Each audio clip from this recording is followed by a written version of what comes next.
let's talk about pages 22 through 26 briefly. Page 22, they introduced a couple of concepts. One is network covalent substances. I have to be honest with you, I'd never heard of this before. I've been a chemistry teacher for 30 some years, and I'd never heard of network covalent. But it's not hard to understand. It just means that they form crystals, and in nature they're found together. And so you don't just find one molecule, for instance, of, what do they talk about here, silicon carbide, but it's always in a lattice structure of many of them. Okay, so they just have a name for it. Polyatomic ions we are going to talk about a lot as we move through chemistry. Poly means many. Ionic, polyatomic, means many atoms making up one group, one gang, okay? They are covalently bonded, but they have an extra electron or two or three, which makes them negatively charged. There are a couple of polyatomic ions that are positively charged, but only a couple, and that means that they actually are missing an electron for their gang, their group. But generally, they, as a group, have bonded in such a way, and they are like a, best friends, best buddies forever. You can't separate us. We will always be together. Every reaction, you can count on us hanging together. And because they have an extra electron in their little gang, that makes them attractive to maybe a metal, okay? We'll talk about that later. So they give a few examples there at the top of page 23, and they show how that would be formed in the middle of page 23. Now, let's talk about page 24, 25. Let me introduce it, and then as you read through it, hopefully it'll make more sense.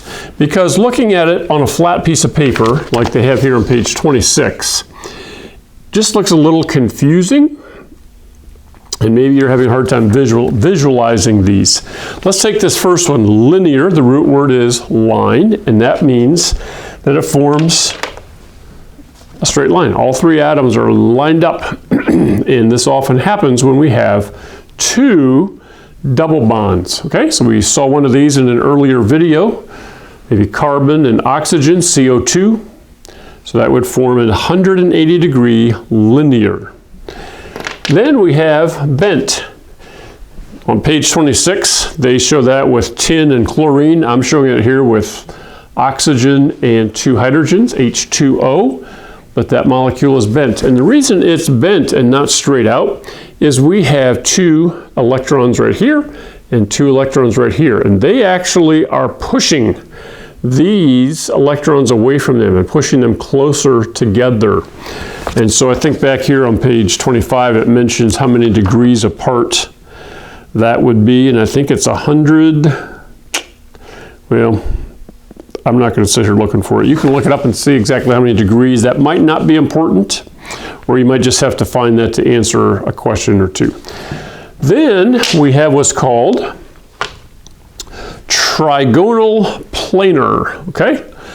And we have one central atom which has 5 electrons. So there's 2 here, and then it can share 3 electrons. And so it kind of looks like a stool or a pyramid. And actually these electrons up here are pushing away on these. And so these are technically being pulled closer, pushed further away from this and a little bit closer to each other. But anyways, that's kind of the shape, trigonal planar. Let's see, what's the next one? Tetrahedral. That would be like this. Pyramid, it's easier to see it in 3-dimensional shape. So all 4 legs are coming off of one central atom, and that would be a pyramid, okay, tetrahedral.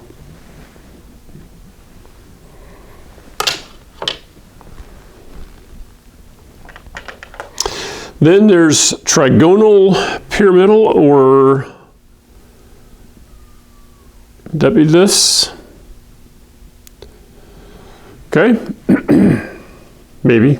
A couple different types there. Trigonal pyramidal, bent, trigonal bipyramidal, wow, octahedral. Again, sometimes I think they give you way too much information. It's like overload, and you're not going to have to do much with these, and I'm not even sure I can explain to you how 6 fluorines would be bonded to 1 sulfur. Excuse me. Whew. And I even have that on mic, sorry about that. But I think they're just showing you some things to introduce some ideas, let you be aware that this gets more complicated.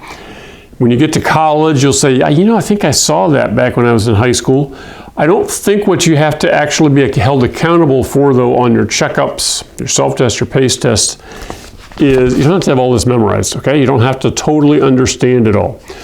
Do your best to answer the questions, look ahead to the checkup and see, okay, what from all of this am I held accountable for? You can even look at the self-test to see what do I have to know from this.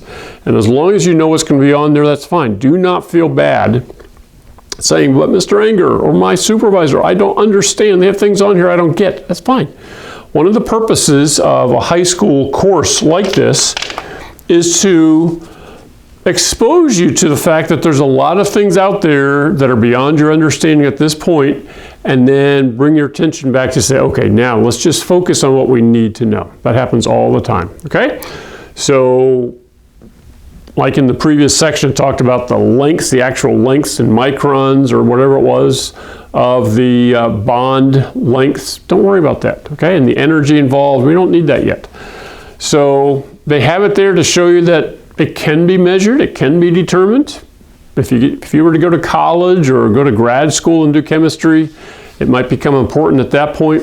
But for now, take all that knowledge, focus in on what do you need to know, and don't feel bad, okay? Focus on what you need to know for the checkup, for the self-test. You'll be prepared then for your pace test coming up, okay? Hopefully there's one more lesson on ionic bonds, and then we'll be done.